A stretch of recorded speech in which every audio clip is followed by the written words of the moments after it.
जो चाहोगे सो पाओगे। एक साधु घाट किनारे अपना डेरा डाले हुए था। वहाँ वह धुनी रमाकर दिन भर बैठा रहता और बीच बीच में ऊंची आवाज में चिल्लाता, जो चाहोगे सो पाओगे। उस रास्ते से गुजरने वाले लोग उसे पागल समझते थे।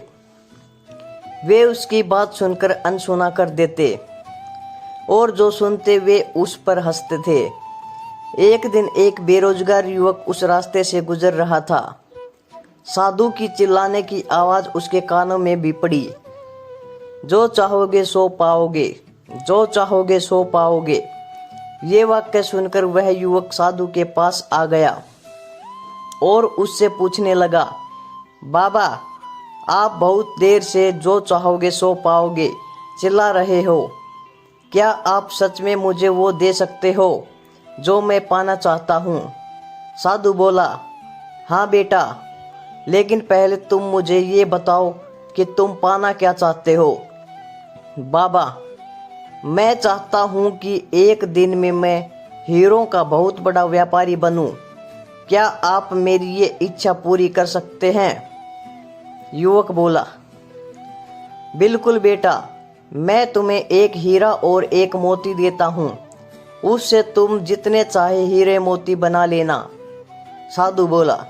साधु की बात सुनकर युवक की आंखों में आशा की ज्योति चमक उठी। फिर साधु ने उसे अपनी दोनों हथेलियां आगे बढ़ाने को कहा। युवक ने अपनी हथेलियां साधु के सामने कर दी। साधु ने पहले उसकी एक हथेली पर अपना हाथ रखा और बोला, बेटा, ये इस दुनिया का सबसे अनमोल हीरा है। इसे समय कहते हैं। इसे जोर से अपनी मुट्ठी में जकड़ लो। इसके द्वारा तुम जितने चाहे उतने हीरे बना सकते हो। इसे कभी अपने हाथ से निकलने मत देना। फिर साधु ने अपना दूसरा हाथ युवक की दूसरी हथेली पर रखकर कहा, बेटा, ये दुनिया का सबसे कीमती मोती है। इसे धैर्य कहते हैं। जब किसी कार्य में समय लगाने के बाद भी वांछित परिणाम प्राप्त ना हो तो इस धैर्य नामक मोती को धारण कर लेना। यदि यह मोती तुम्हारे पास है तो तुम दुनिया में जो चाहो वो हासिल कर सकते हो। युवक ने ध्यान से साधु की बात सुनी और उन्हें धन्यवाद कर वहां से चल पड़ा। उसे सफलता प्राप्ति के 2 गुरु मंत्र मिल गए थे। उसने निश्चय किया कि वह कभी अपना समय व्यर्थ नहीं गवाएगा और सदा धैर्य से काम लेगा।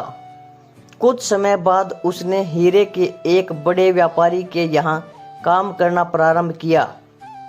कुछ वर्षों तक वह दिल लगाकर व्यवसाय का हर गुर सीखता रहा और एक दिन अपनी मेहनत और लगन से अपना सपना साकार करते हुए हीरे का बहुत बड़ा व्यापारी बना।